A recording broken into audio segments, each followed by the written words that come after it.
Coucou, atao aloha zanakasika rehetrarehetra za ko mbola hatrany fa sao dia tokony ampiana lely direct ve? Tianareo ve ilay ampiana lely direct? Eny sa tsia? Soraty amin'ny commentaire. Ho anareo izay te hahita latakasy fory mivantana ao anaty Google ianareo miditra potsery eo amin'ny recherche hoe lely be dia be tsy tambo isaina any. Be dia be vidéo dia iny enregistrena. Raha atao anaty vidéo, atao anaty Facebook ianareo no mitady dia tsy misy ato na any anatin'ny groupe ary tsy misy any anaty groupe any fa resaka mampime fotsiny ataon'ny groupe sasany hoe alefaso dia andefasana MP nareo dia zao. Tsy misy any. Ao anareo izay mila ilay hoe lely direct dia mijery fory sy lataka any amin'ny Google ianareo mandeha dia mijery ampy dia be. Aleo fa raha hoe ilay fomba ilay hoe lely miaraka amin'ny olon-droa dia hiezaka ako hanao ilay izy hoe ohatran'izao ilay fihetsika tokony atao dia ohatr'izao dia hiezaka zany ianao an'izay zavatra izay mba ho torohevitra ho an'ny tsirairay dia izay no afaka atao. Zaraina aminareo ilay izy miandalina kely ao arindrina kely ao. Dia ny torohevitra ataoko foana ho an'ny lehilahy indrindra tsy hivitan'ny hoe milely foana amin'ny fiainana fa hajaho ilay vehivavy miaraka amin'ny lehilahy. Omeo fitiavana izy. Mahay maneho fitiavana ve lahy? Rehefa mifoha maraina mila fitiavana neny. Rehefa hisaraka ianareo roa mila mifanoroka mifamihina. Rehefa tafahoana mifanoroka mifamihina.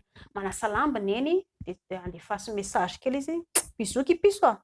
Vao mahita an'iny fotsiny neny tonga dia tara tian'ilay ry zahako. Raha ohatra ilay mahandro hanina eny ialahy mipetraka mijery télé, lasa ialahy mandeha mitaiza zaza, trotroa ilay zazakely dia alao izy handro hanina. Ny tokantrano ange ianareo roa no miaraka manao izay hanolotra ilay tokantrano fa tsy hiandry an'izan'izy e. Raha mitaiza zaza ialahy dia tonga ao ny namany ialahy dia haratsiany namany ialahy dia asam-behivavy lely ity reto sarim-bava dia ho hita latsara. Dikan'izay dia mialina ny ialahy ilay namany ialahy satria tsy ny lehilahy manana tokantrano mahafinaritra ary manana vady mahafinaritra. Raha ohatra ange ka tsy manam-bola ianareo roa dia namany ialahy ve hamonjy ao? Tsy hamonjy izy a. Revy ihany ny namany ialahy dia izay. Irevy dia handany vola no fiainana.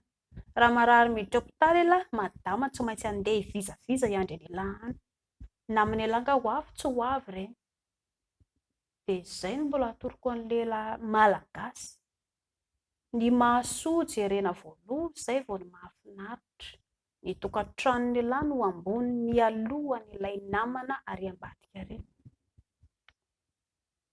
Rehefa antitra ianareo roa, ny zanakareo tsy maintsy ho lehibe, ianareo roa no tsy maintsy araka ho antitra, ny namanareo roa, ny namany ialahy ange tsy maintsy andeha any amin'ny vady aman-janany rehetrarehetra any, samy manao izay fiainana rehefa antitra. Noho izany tsy hinjovy ilay fahanterana.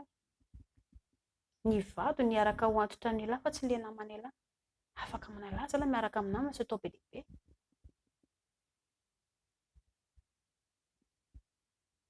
Mankasitraka tompoko.